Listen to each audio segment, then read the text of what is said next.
Ini adalah neraka Korea. Ia memiliki semua 7 lantai sesuai dengan 7 kejahatan. Neraka gulung untuk berurusan dengan orang yang malas. Siapa berbohong akan dipotong lidahnya. Pembunuhan akan dilepaskan ke lautan api. Jika Anda mengkhianati orang lain, Anda akan dikirim ke neraka. Kejahatan yang tidak adil akan dikunci ke dalam batu. Melakukan kekerasan akan jatuh ke dalam jurang maut. Dan terakhir, dosa berbakti. Ia adalah tingkat terakhir di neraka. Lebih dari 1000 tahun yang lalu, hanya sedikit orang yang meninggal bisa melewati tempat ini, melewati 7 tingkat neraka. Hari ini tempat ini siap untuk disambut pendatang baru yang sangat istimewa. Pria yang meninggal belum lama ini, namanya ia Kim Ja-hong. Sebelum dia meninggal, dia adalah seorang pemadam kebakaran.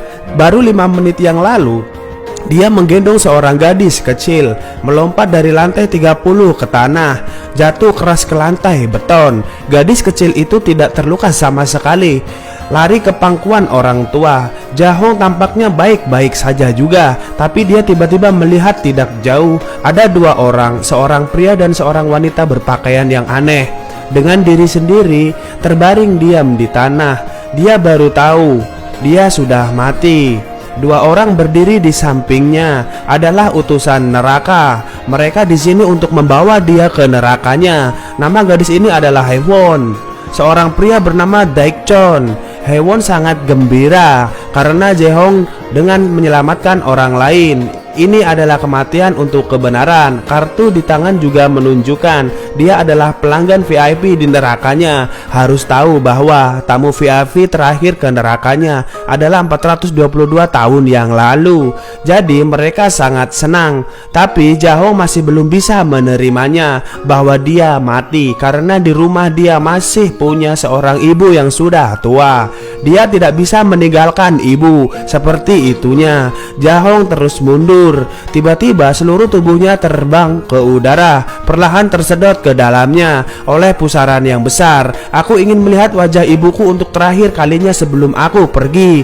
Boleh tidak? Aku masih punya sesuatu untuk dikatakan padanya. Tapi 2 utusan itu tidak memberi dia kesempatan. Segera setelah itu, Ja-hong telah tiba. Disebut pintu gerbang. Di sini orang mati harus melewati dalam 49 hari melalui 7 tingkat neraka, baru reinkarnasi.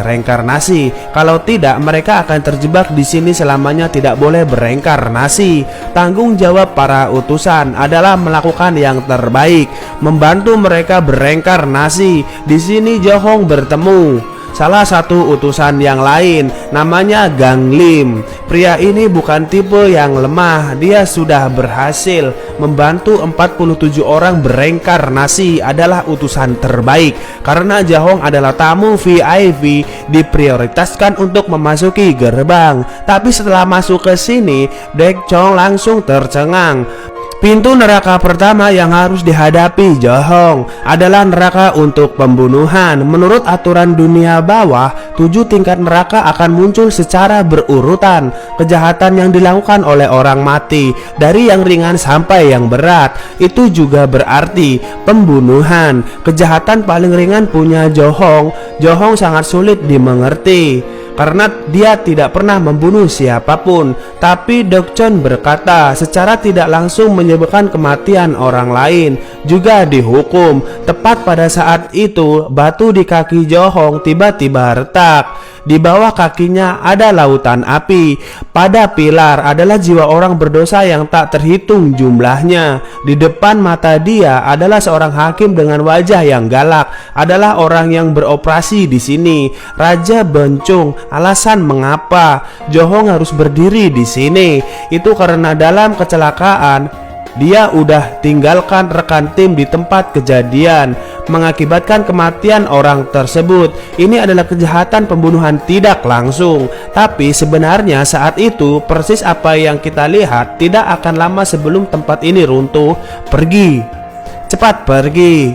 Ternyata masih banyak korban lain saat itu masih terjebak di dalam gerbang.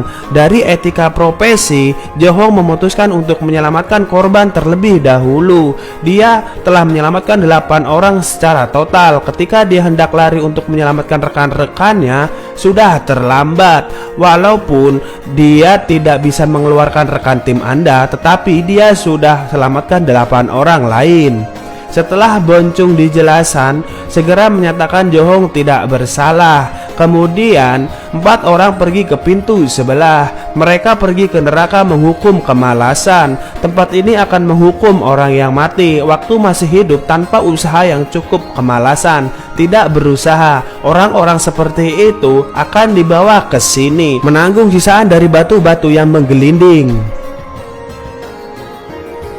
Perhatikan baik-baik adegan ini. Di atas batu raksasa, ratusan ribu orang melarikan diri dengan panik.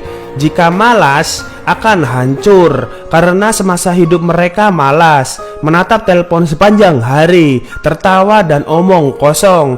Jadi setelah mereka mati, pergi ke neraka, akan menderita hukuman yang begitu menyakitkan.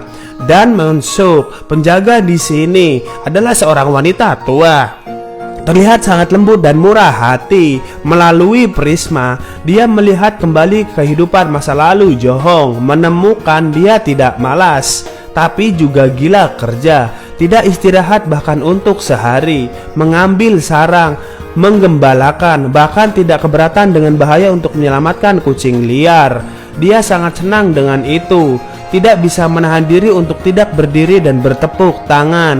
Juga ingin mendirikan monumen bersejarah untuk Johong. Tapi saat dia bertanya kenapa bekerja keras seperti itu, dia langsung jawabnya, semua yang saya lakukan adalah untuk uang. Kata-kata yang baru saja terucap, semua orang di sekitar telah berubah. Karena di neraka ini uang bukan apa-apa. Mereka yang serakah akan uang memiliki tabu besar dan dihukum sebagaimana mestinya. Jadi dia memberi perintah, batalkan status Johong, membuatnya menderita hukuman batu kilangan. Johong sangat ketakutan, jatuh ke tanah. Utusan segera melompat ke dalam air, tarik rakit kayu kembali. Gang Lim membuka prisma sekali lagi, jelaskan pada Johong. Pada siang hari ia bekerja sebagai pemadam kebakaran, pada malam hari menyalakan api. Permisi air panas. Bahkan sampai liburan, dia juga akan pergi ke pasar untuk mengantarkan sayuran. Setiap weekend dia pergi ke pemandian umum untuk mencuci dan membersihkan. Setelah itu jadi driver vertem. 1 orang melakukan pekerjaan punya 5 orang. Semua yang dia lakukan, semua kerja keras itu untuk menghasilkan uang. Karena ibu dia yang tuli dan bisu dan adik dia selalu ingin menjadi hakim. Ketika Tuhan mendengar, hatinya melunak. Ternyata Johong tidak serakah untuk uang, tetapi karena tekanan hidup. Itu sebabnya dia harus bekerja keras untuk menghasilkan uang. Pada akhirnya dia dikasih keputusan Johong tidak bersalah. Kemudian 4 orang terus bergerak maju, ingin pergi ke tingkat neraka berikutnya. Mereka harus duduk di perahu kecil melalui hutan baru sampai ke tempatnya. Awalnya ini adalah jalan yang aman. Siapa sangka tiba-tiba di tengah jalan terjadi hal yang tak terduga. Setan yang tak terhitung jumlahnya keluar dari hutan, serang Johong dan para utusan. Decok harus menggunakan sihir untuk menghancurkan tebing, baru lolos. Dia mengatakan roh-roh jahat itu muncul di sini karena dalam keluarganya seorang telah menjadi iblis dan mati secara tidak adil. Jika tidak segera ditangani, waktu di neraka akan berlalu lebih cepat dan sangat cepat. Setan kecil juga semakin banyak muncul. Untuk menyelidiki kebenaran, Gang Lim memutuskan datang ke bumi untuk menyelidiki. Dia pergi ke rumah Johong, menemukan roh jahat lainnya adalah Suhong, adik laki-laki Juhong.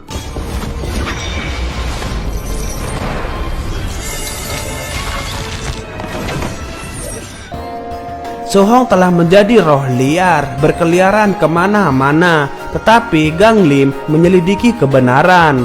Di kamp tentara dia ternyata beberapa hari yang lalu Suhong membawa salah satu pemula bertugas di malam hari.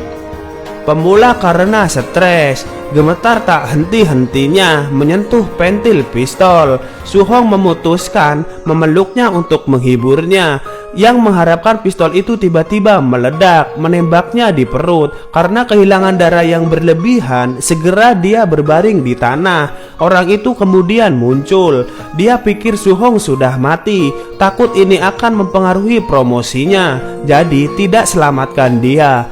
Tapi dengan pemula itu menggali kuburan Su-hong, lalu beritahu pihak luar Su-hong sudah kabur, tidak tahu pergi kemana. Tapi nyata ketika Su-hong dimakamkan, kamu masih bernapas. Dia tidak mati karena peluru, tetapi meninggal karena sesak napas. Cerita Su-hong membuat Gang Lim ingat kisah hidupku di masa lalu. Dia tidak ingin menghancurkan jiwa Su-hong, jadi memutuskan untuk mengirimnya ke neraka untuk bereinkarnasi. Tapi karena Su-hong sangat marah, selalu mengikuti pemula itu. Prajurit ini juga sangat malu, mabuk sepanjang hari, dan melempar satu peta ke taman depan rumah Su-hong. Setelah ibunya membukanya dan mendeteksi, di atas telah menandai satu posisi. Dia segera menyadari anak dia bukan pembelot, tetapi sudah mati. Setelah melakukan hal-hal ini, tentara memutuskan untuk bunuh diri. Su-hong tahu itu bukanlah salahnya bahwa ini terjadi, jadi mohon Gang Lim selamatkan anak bodoh itu. Tapi itu tabu utusan mereka, yaitu untuk berpartisipasi dalam urusan duniawi. Su-hong mengatakan jika Gang Lim mengambil tindakan, dia akan dengan patuh kembali ke neraka bersamanya. Jadi Gang Lim setuju, potong talinya, selamatkan orang. Pada saat yang sama, menggantikan Su-hong menyampaikan kata untuk anak itu, teruskan hidup dengan baik. Masalah Su-hong telah diselesaikan, tapi sekarang Ju-hong ada di neraka menghadapi masalah yang sulit. Dia muncul di neraka berbohong dan dituduh juga. Dewan yang di sini adalah satu gadis kecil, tidak mendengarkan penjelasan Su-hong. Segera perintah potong lidahnya. Pria ini berbohong saat masih hidup, jadi ketika dia pergi neraka lidahnya terpotong. Tepat di saat genting, utusan itu muncul lagi. Buka prisma pertahanan Ju-hong. Ternyata bertahun-tahun ini dia selalu berbohong kepada dua orang. Ju-hong menulis surat kepada ibunya, berbohong kepada ibunya jika tinggal di luar sangat baik, menikah dan mempunyai anak. Untuk ibu tidak perlu khawatir tentang hidup dia. Dia juga berbohong kepada putri seorang kawan yang sudah meninggal, mengatakan bahwa ayahnya masih hidup dan sehat. Biar hati gadis itu tenang. Setelah dijelaskan baru mengerti. Kebohongan Ju-hong semua adalah kebohongan yang baik. Karena itu menyatakan dia tidak bersalah. Biarkan dia pergi ke tingkat berikutnya dari neraka. Karena seluruh hidup Ju-hong hidup dengan interogasi kejujuran, sehingga mudah untuk pergi melalui neraka pengkhianatan dan neraka yang tidak berguna. Tapi tak terduga dia ditangkap di neraka yang kejam. Selain itu, dia tidak hanya bersalah atas kekerasan, bahwa orang yang dia pukul adalah adik sendiri. Adegan itu muncul dengan jelas, bukti yang menguatkan, sulit untuk diperdebatkan. Tuhan kemudian mengeluarkan keputusan menghukum Ju-hong jatuh ke dalam jurang. Gang Lim bahkan tidak bisa kembali untuk menyelamatkannya saat ini. Tidak ada jalan lain. Dia hanya dapat meminta untuk menggunakan hukum bertumpuk. Berarti jika tingkat neraka berikutnya Ju-hong bersalah, ia tidak hanya dinyatakan bersalah dan dihukum, dan 3 utusan lainnya juga kehilangan kesempatan untuk bereinkarnasi. Tapi di dalam hati mereka semua tahu tingkat berikutnya adalah neraka surgawi, juga merupakan kejahatan terberat Ju-hong. Karena jangan, Ju-hong mau membunuh ibunya sendiri.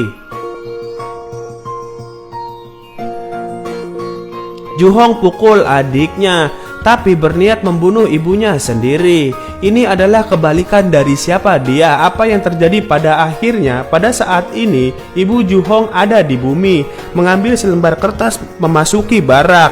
Dia menginginkan keadilan untuk putra bungsunya, tetapi segera didorong ke tanah oleh pria itu. Pada titik ini Su-hong kembali ke bentuk aslinya, tepat pada waktunya untuk lewat di sana, dan dia melihatnya. Dia tidak tahan lagi, lebih baik berubah menjadi iblis, juga tidak membiarkan orang lain memperlakukan ibu dia seperti itu. Kulit di wajahnya mulai membusuk, kembali menjadi hantu. Terjadi badai pasir, seolah ingin mengubur yang tidak manusiawi hidup itu. Kebencian dia terlalu besar, mempengaruhi neraka. Ju-hong juga terkubur di dalam lautan pasir, secara bertahap ditelan. Melalui pusaran, Su-hong melihat kakak dia yang terkubur di dalam pasir tenang secara bertahap. Ju-hong tidak terluka, tapi sekarang Dewa Neraka naik dari pasir. Yang melakukan keyakinan Ju-hong kali ini adalah orang yang paling kuat di sini, Raja Neraka. Hukuman: terdakwa Kim Ju-hong bersalah. Huong ingin membela Ju-hong, mengatakan dia melakukannya karena dia sangat putus asa saat itu. Hanya tidak punya uang untuk mengobati ibunya, dan tidak punya uang untuk membeli makanan untuk adik ia. Ia sebabnya ingin meninggalkan dunia ini bersama-sama, apalagi pada akhirnya dia tidak pernah melakukannya. Bahkan ibunya tidak mengetahuinya. Untuk semua orang untuk memberi hormat, Raja Neraka segera membuka prisma. Katakan yang sebenarnya, yang bahkan Ju-hong tidak tahu. Ternyata saat dia mengangkat bantalnya, ibunya udah bangun. Tapi dia sengaja berpura-pura tidak tahu apa-apa, karena ketika dia pergi, tidak lagi menjadi batu sandungan anaknya lagi. Hidup mereka akan menjadi lebih nyaman dan gak susah. Setelah mengetahui kebenarannya, Ju-hong menjadi semakin cemas dan gelisah. Dia memohon kepada Raja Neraka, biarkan saya memberitahu ibu saya lewat dalam mimpi. Saya mau minta maaf ke ibunya. Tetapi dia tidak diberi kesempatannya membaca putusan akhir. Tiba-tiba tanah bergetar. Ada ibu Ju-hong tiba-tiba muncul di pasir. Ibu, ternyata Su-hong memberitahunya ke dalam mimpi. Beritahu ibu dia lulus ujian menjadi hakim. Mulai sekarang pergilah ke surga untuk menghukum orang jahat. Ini terakhir kali mereka bertemu. Pada saat yang sama dia meminta ibunya untuk memaafkan perilaku Ju-hong. Anak bodoh itu. Saya merasa sangat menyesal sama ibuku. Jadi gak mau pulang ke rumah. Setiap hari bekerja untuk mendapatkan uang dan mengirimkannya pulang. Bodoh Ju-hong. Sudah menderita seperti ini seumur hidup, Bu.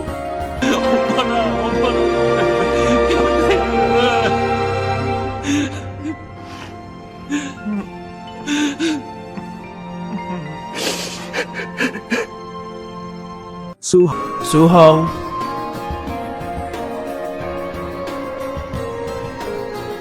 Karena ini adalah dalam mimpi, jadi ibu saya bisa mengatakan.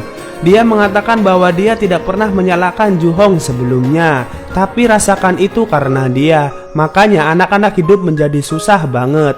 Dia hanya membutuhkan kedua anaknya untuk hidup sehat. Udah cukup bagi dia. Ju-hong melari kepada ibu untuk peluknya, tetapi semua sudah hilang.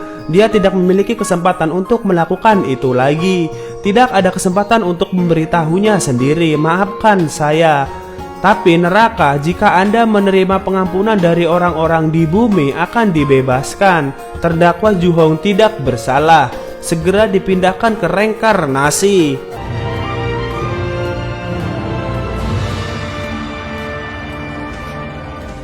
Film ini berjudul Along with the Gods.